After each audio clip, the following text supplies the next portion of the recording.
একটা লাইব্রেরি যেটা নাকি 3 মাস ধরে জ্বলছিল। না, এটা কোনো গল্প নয়, এটা ভারতের নালন্দা বিশ্ববিদ্যালয়ের সত্যি ঘটনা।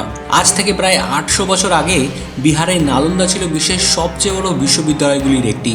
চীন, তিব্বত, কোরিয়া, সারা পৃথিবী থেকে ছাত্ররা পড়তে আসতো এখানে ছিল হাজার হাজার পাণ্ডুলিপি, জ্যোতির্বিজ্ঞান, গণিত, চিকিৎসা সব বিষয়ের জ্ঞানে ভরা লাইব্রেরি।